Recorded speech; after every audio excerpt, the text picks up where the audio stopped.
Oi, pessoal. Que alegria estar aqui com vocês. Obrigado pelo convite. Antes de mais nada, me pediram para eu fazer uma descrição física minha, para a gente poder alcançar as pessoas que não estão podendo ver quem está aqui na frente falando para vocês.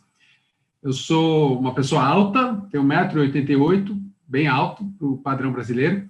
Tenho a pele branca, o rosto estreito, fino, uma testa bem grande, cabelo começa lá atrás, né? Porque a idade ele já vai caindo. Cabelo bem curto, uso óculos, um óculos retangular, tá certo? E acho que essa me descreve relativamente bem. Não tenho barba, esqueci disso, eu faço a barba, então não tenho bigode, não tenho nada, minha pele é sem barba. Então essa é uma descrição que pode ajudar aqueles que não estão vendo a gente. Bom, capitalismo consciente, né? O que é isso, né? Capitalismo e consciência, cabe na mesma frase essas duas palavras? Vou contar rapidinho. Eu trabalhei no mundo corporativo 10 anos, depois enjoei, cansei, fui trabalhar em consultoria, mudei vários países, 20 países diferentes. Aí eu voltei para o Brasil e falei, agora eu vou empreender. E aí eu descobri uma coisa muito bacana, né? Todo mundo que empreende para fazer o bem, empreende para melhorar alguma coisa, empreende para melhorar um serviço, um produto, melhorar a sua vida. Então, a ideia do empreendedor é criar algo melhor para o mundo, né? O mundo ao seu redor, o mundo mais altruísta para mudar o mundo inteiro. E nessa jornada de empreender, um dia eu descobri essa filosofia de capitalismo consciente. E daí eu estou lá lendo, e eu vou lendo os pontos, eu falei, nossa, a gente faz isso e eu não sabia que isso era um jeito de fazer negócios. E estudando isso, escrevi já uns 7 livros sobre capitalismo consciente, um inclusive com os criadores do movimento nos Estados Unidos, que a gente publicou em Harvard. E eu descobri que quando a gente se lança para empreender sem entender essa filosofia, é muito fácil da gente perder o rumo. O que significa isso? De vez em quando o ego chama a gente. Pô, vamos fazer isso por causa do ego. Vamos fazer isso por causa do resultado de curto prazo. E a gente começa a desviar o nosso negócio daquela intenção que a gente tinha de melhorar alguma coisa no mundo. Tá certo? Então, o convite aqui é para todo mundo que estiver empreendendo, começando um negócio, com o seu negócio, volta para aquela intenção original. Por que você começou a fazer o que você faz? Tá? E só para dar uma ideia, né, as pessoas que... Tem muita gente aí sofrendo, porque todo negócio tem um talento que vem servir a uma necessidade de mercado. Quando a necessidade de mercado muda, ou mudou com a pandemia, se você não ajustou o talento, a sua empresa ficou irrelevante, não serve para ninguém. Então você tem que ir atrás da necessidade de entender como é que o talento que eu tenho eu vou ajudar a outra coisa dentro deste mercado que está em constante mudança. Então, a gente tem que ser muito ágil, muito rápido, para manter essa consciência, essa presença de como o nosso negócio pode ser mais consciente ou mais presente todo o tempo. Aí eu vou compartilhar com vocês os 4 fundamentos que fazem que fazem parte dessa filosofia que a gente chama de capitalismo consciente. E no fundo, essa filosofia a gente pode chamar de capitalismo consciente, mas capitalismo inclusivo, capitalismo criativo, economia circular, economia do propósito, economia do compartilhamento, todos esses movimentos, eles falam mais ou menos da mesma coisa. Tá certo? Então, quais são os princípios do capitalismo consciente? Primeiro, toda empresa consciente tem um propósito evolutivo, o porquê ela existe. Esse porquê é aquele sentimento, aquela emoção. Um monte de gente começa um negócio, aquela emoção, se você não põe ela em palavras, numa frase que o seu funcionário, o seu colaborador, o seu cliente, o seu vizinho entendam, eles não se conectam emocionalmente com você. Então, o propósito, a causa, precisa estar expressa de forma verbal, escrita, para que outras pessoas entendam qual é a sua intenção de transformação. Tá? Então, esse é o primeiro ponto, propósito muito claro. O segundo ponto é reconhecer que a gente é interdependente. Antes de avançar, né? O propósito precisa ser inclusivo. Se o seu propósito é ser número 1, você está excluindo os outros, porque só tem um número 1. Os outros vão ser 2, 3 e 4. Então, é muito importante que o propósito seja inclusivo. E um propósito inclusivo é um propósito emocional. Você conecta emocionalmente com aquela sua intenção, com aquela sua ideia. Segundo ponto, integração, interdependência, integração dos stakeholders, né, de todas as partes envolvidas. Por quê? O nosso negócio ele só funciona porque a gente tem cliente, porque a gente tem colaborador, porque a gente tem fornecedor, porque a gente está inserido numa comunidade que acolhe a gente e a gente tem um meio ambiente que a gente precisa cuidar no decorrer da nossa própria operação do negócio.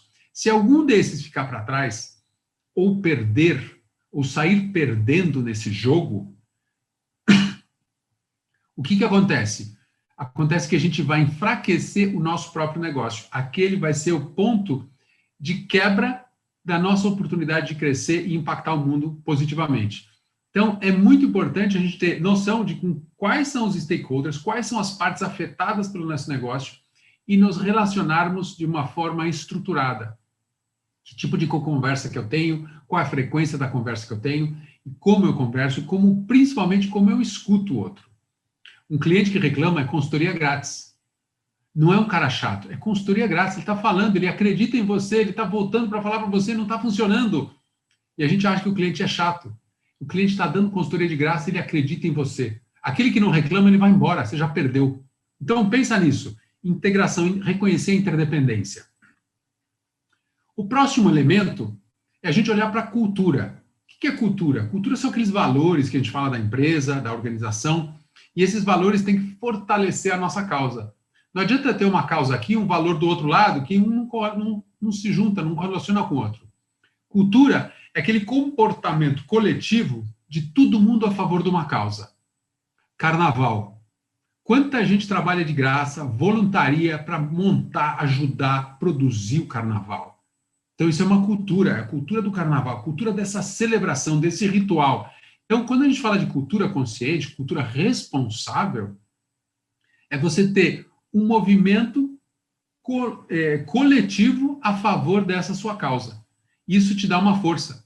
Imagina que sua marca é tão forte que as pessoas se tatuariam com essa sua marca. O que significa isso? É a cultura, elas acreditam no seu produto como se fosse uma intenção de mudança para melhor. Existe no mundo uma marca que as pessoas fazem isso. Uma marca que o cliente se tatua, o funcionário, o fornecedor, até o cara que quer comprar o seu produto, mas ainda não tem. Mas ele fala, a tatuagem eu já tenho, já estou pronto para comprar.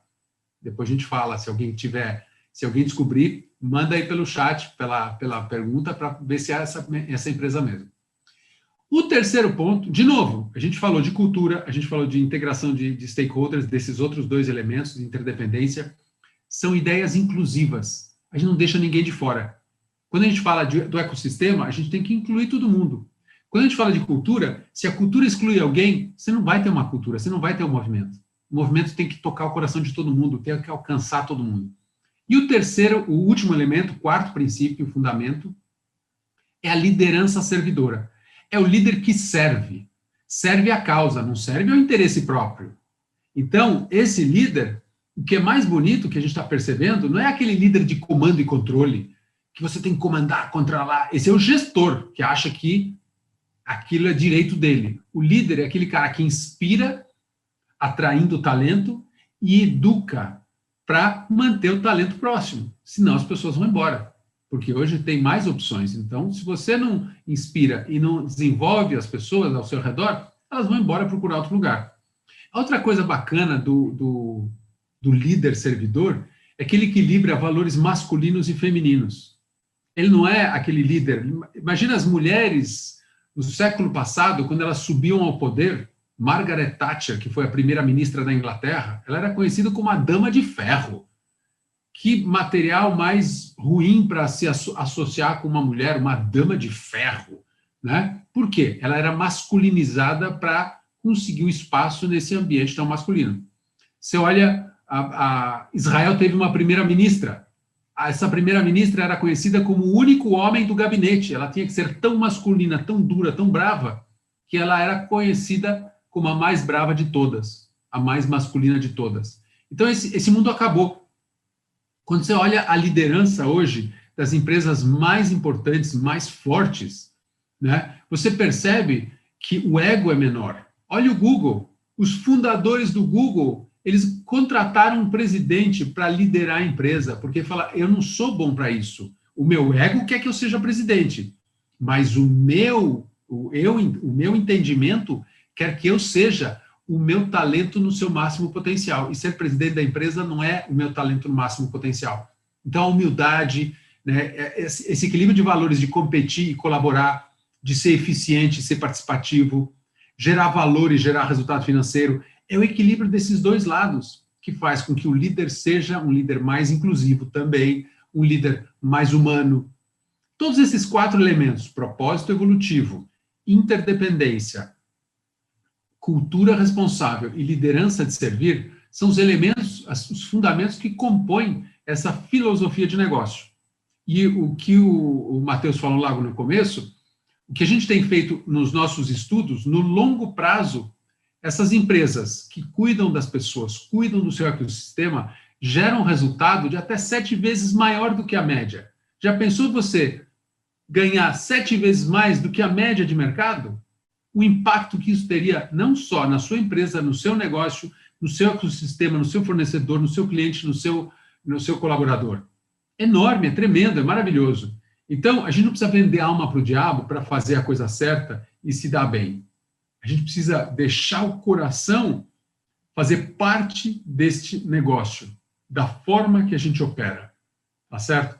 Então, esse modelo que é interessante, depois da crise é que o resultado financeiro se alavanca. Porque essas empresas, antes da crise, elas geram valor social, valor moral, valor emocional, valor de conhecimento, valor tecnológico, valor ambiental, até valor espiritual. E quando essas empresas passam por crises, que todos nós passamos, quando o cliente pode, ele vai e compra primeiro de você. Quando o fornecedor tem ideia, ele traz primeiro para você. Quando uma comunidade precisa defender alguém, vai defender você. Olha que bacana. Olha como esse ecossistema, quando ele é cuidado, ele cuida de volta. E para ter uma ideia, dentro dessas empresas que a gente estuda, tem uma empresa de um setor bastante debilitado nesse momento, que é a aviação civil, aviação comercial. Tem uma empresa que está ali na nossa lista de empresas humanizadas, que há 30 anos nunca teve um ano de prejuízo, e todas as companhias aéreas já passaram por reestruturação, recuperação judicial, por fusão, aquisição, elas estão só se consolidando. Essa empresa opera sozinha desde a sua fundação, é a Southwest Airlines. 32 anos de lucros consecutivos, todo ano eles dão lucro. E esse ano, passando outra crise, eles passaram na crise de 2008, agora estão passando outra crise. Nesta crise de 2020, eles têm a maior taxa de ocupação das empresas aéreas nos Estados Unidos. A média é 15%, eles estão mais de 35%. Por quê? Porque eles cuidam, porque eles dão atenção. Eles não demitiram um funcionário. Olha que coisa maravilhosa, né? Então, essa metodologia, esse modelo de operação, ele é uma abordagem inconsciente do empreendedor. Agora, o que é bacana nesse modelo é se você tem consciência que você tem esses 4 elementos, e cada vez que você toma uma decisão, você para, olha o seu propósito, fala, esse é o meu propósito. Isso avança meu propósito ou diminui o meu propósito? Diminui. Então, vou ter que mudar a decisão. Olha a cultura, olha a interdependência, isso afeta alguém negativamente ou não? Não, isso não afeta ninguém negativamente. Então, nesse momento que você olha essa metodologia para tomar decisão, para decidir como vai investir, crescimento e todas as suas iniciativas dentro da empresa, isso te dá mais força. E se você faz o que ama, você não faz para vender. Aquelas pessoas que fazem, não, mas eu vendi meu negócio, não gostava do que fazia, gostava mais do dinheiro. Porque no longo prazo, de novo, as empresas que operam assim ganham até 7 vezes mais resultado financeiro do que as empresas que operam no modelo tradicional. E aí, só para fechar, essa ideia que começou de ONG, de repensar capitalismo, porque o capitalismo não está funcionando também, começou a entrar na linha de frente. Tem um fundo de investimento que chama BlackRock, nos Estados Unidos. Ele tem 7 trilhões de dólares na carteira para fazer investimento. E o presidente dessa empresa já falou para todo mundo, falou, olha, se você não tiver um plano de longo prazo, eu vou tirar o meu dinheiro da sua empresa e investir em outra. E isso tem um impacto muito grande, porque o dinheiro que ele tem em carteira é igual a 3 vezes o PIB do Brasil. 3 vezes o que nós, 210 milhões de brasileiros, produzimos durante um ano, ele tem para fazer investimento. Então, ele tem muita força. Além disso, um grupo de presidentes de empresa nos Estados Unidos no ano passado se juntaram e falaram: a gente não vai olhar só para o investidor, a gente vai olhar para o cliente, para o empregado, para o fornecedor, para a comunidade e o acionista. Então, os 5 grupos de interesse são importantes para a gente. Faltou o meio ambiente, está lá em outro lugarzinho, mas faltou. No começo desse ano, Davos, que tem o Fórum Econômico Mundial, eles lançaram a ideia de fazer um capitalismo de stakeholder, um capitalismo de partes afetadas, e mencionam 5: o cliente, o funcionário, o fornecedor, a comunidade e o acionista. Todos são importantes. Neste momento, todos somos importantes. Por quê? O que nos vai levar para frente não é a ideia de puxar para um lado ou puxar para o outro. É a gente juntar as coisas boas de cada lado e criar o próximo nível de desenvolvimento. Em vez de brigar, falar, aquecimento global, a gente consegue concordar que o clima está diferente do que era 10, 20 anos atrás. Tem dia que está mais quente, tem dia que está mais frio, tem dia que esquenta muito, tem dia que esfria demais. Então, o clima não está normal. O que a gente pode fazer para tentar trazer aquela previsibilidade para o clima? Eu estou aqui em São Paulo hoje, está fazendo 12 graus, e a gente está em novembro, já devia estar calor. Essa é a temperatura de julho. Então, a gente reconhece, tá? É aquecimento global, é desajuste climático. Acho que mais gente vai concordar no desajuste climático do que no aquecimento global, está aquecendo ou está esfriando. Então, a gente tem que mudar a forma de conversar. Em vez de encontrar um lugar comum, de um puxar para o lado do outro, vamos encontrar um lugar superior, onde os lados diferentes, as diferenças, não existam.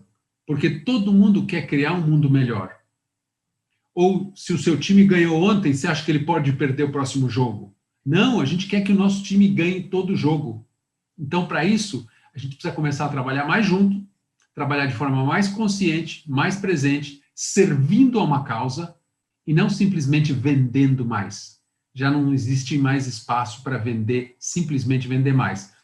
Vou dar uma fechada aqui, porque já me avisaram que tem umas perguntas chegando. Então, eu queria abrir o espaço para alguém que tivesse pergunta, deixar aqui a mensagem. Este é o livro que a gente lançou, virou best-seller da Amazon. A gente está fazendo ele no formato digital para ser mais inclusivo, acessar mais pessoas. É R$ 4,99. E quem deixar um depoimento lá na página da Amazon do livro vai concorrer ao sorteio de uma cópia impressa autografada. Está aí lançado o nosso desafio, quem quiser participar do sorteio. Está no mudo, Matheus. Não sei como é que é os trâmites, mas já quero pelo menos um aí para ler. Thomas, quero super te agradecer por estar aqui junto com a gente. Eu já tive o privilégio de assistir outras palestras tuas, falando sobre capitalismo consciente, falando sobre essa importância e o como implementar. Mas aí já trazendo algumas perguntas, tanto do público, e a primeira pergunta é a minha, na verdade. Justamente, tu falou um pouquinho sobre os caminhos pro livro, então quem quer saber mais sobre o capitalismo consciente, sobre esse movimento, sobre o livro, sobre toda essa trajetória que não é de agora, a gente sabe, falando sobre esse capitalismo mais consciente, esse novo formato, onde essas pessoas podem encontrar mais informações? Quais os melhores canais de comunicação aí? Eu sempre recomendo, assim, você quer saber um pouco mais, começa o mais barato, né? Tem um TED Talk lá na internet sobre capitalismo consciente. Então, escuta mais uma vez, entende mais uma vez. Quer mais uma dica? Tem um site que chama cbactivator.cc, que tem um caderninho para você ativar essas ideias de capitalismo consciente. Pede ele de graça. Aí já tem umas dicas para você pedir de graça. O terceiro, aí o próximo nível é o 4,99. Esse é um livro de 350 páginas que tem muito conteúdo, muito exercício para você começar a pensar no seu negócio de forma mais consciente, para a gente chegar naquele negócio de impacto, alto impacto, impacto humano, impacto ambiental positivo. Que legal, Thomas, muito legal, muito legal. Uma pergunta que veio do chat, eu não vou conseguir capturar ali porque já passou, mas eu peguei a pergunta, não peguei o nome de quem fez. mas ela perguntou como impactar esses diferentes stakeholders, esses stakeholders tão diversos, né? Que aí tem desde um fundo de investimento, até a startup, até a comunidade, até os projetos sociais ou uma possível fundação. Como associar e como trabalhar com esses stakeholders tão diversos, Thomas? Cara, muito legal essa pergunta, porque essa é a parte mais complexa. Porque a gente tem que deixar de ser uma transação, eu pagar o salário e o funcionário me dar horas de trabalho. A gente tem que reconhecer que o funcionário tem um talento e ele quer desenvolvimento e a gente quer um potencial para continuar a crescer nossa organização. E o que a gente tem que procurar é como é que a gente conecta mais stakeholders, mais gente nesse negócio. Outro dia eu dou um curso, quando o curso é pago por uma empresa, cada participante pode convidar um conhecido que está desempregado para participar de graça do curso. Que legal. Com a responsabilidade de fazer o projeto junto com essa pessoa. O que acontece? Uma pessoa desempregada, ela não tem dinheiro, não pode se desenvolver, não pode investir, ninguém dá atenção e não tem a oportunidade de se apresentar.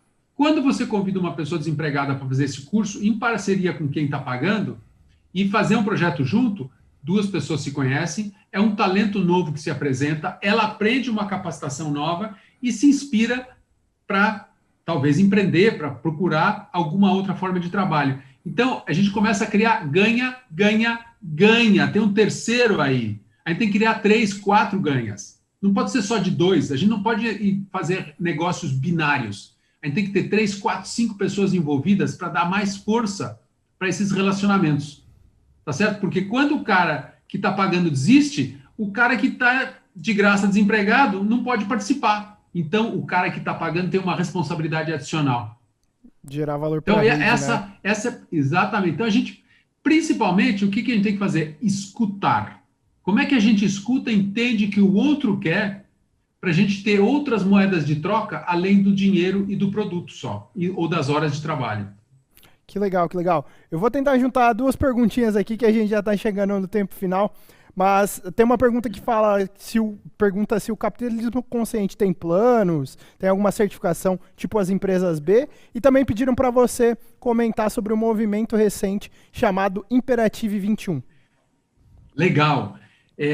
Primeiro, a minha recomendação, o sistema B é a melhor autoavaliação de uma empresa. A gente faz autoavaliação pessoal para a gente se conhecer, sistema B é autoavaliação da pessoa jurídica, não da pessoa física. Então, faça, eu recomendo. Certificação, eu faço um programa de certificação de consultores em capitalismo consciente desde 2015.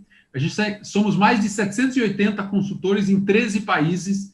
Então, está aí um exercício. Tem um outro programa de a qualificação em ativador de negócios conscientes, é um programa pré-gravado, que dependendo do tamanho da turma, a gente faz sessões presenciais, tudo para desenvolver as pessoas para aplicar isso. Imperativo 21 é um coletivo de movimentos que repensam o capitalismo. Em vez de cada um ter uma... Lembra que eu falei? Capitalismo inclusivo, capitalismo criativo, economia circular. Pessoal, vamos se juntar. Esse é o imperativo do século 21. A gente tem que repensar o capitalismo para a gente continuar existindo. O planeta vai continuar, independente da gente. Ou a gente muda a forma de operar, ou a gente não vai estar operando aqui. O planeta vai estar sozinho, sem gente. Tem que redefinir esse sucesso nos negócios, né? Muito legal. E aí a última pergunta é do Antônio Grilo Neto. Estou colando aqui do monitor. Ele pergunta, como o capitalismo consciente vê os direitos humanos nas suas iniciativas e ações? Olha, o capitalismo consciente, cada um dos elementos que a gente falou, eles são inclusivos. Então, quando a gente fala de inclusão, a gente fala de direito humano, a gente fala de cuidar.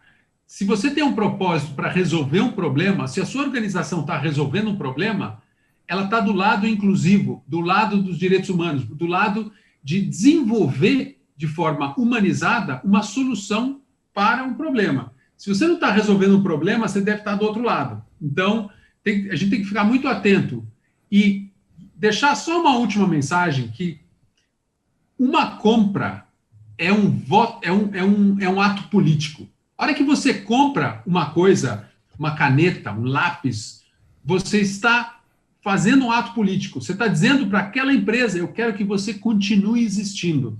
Então, presta atenção, não dá para mudar tudo de um dia para o outro, muda 10% esse ano. Toma uma decisão, 10% de que eu vou comprar vão ser de coisas que eu quero que existam daqui para frente. O ano que vem você muda para 20, para 30, para 40. E daqui a pouco a gente só vai comprar de coisas que façam bem para a gente e para o mundo. Resolvam problemas, cuidem do mundo e cuidem das pessoas. Use a sua força política, o seu voto do dinheiro da compra para transformar o mundo.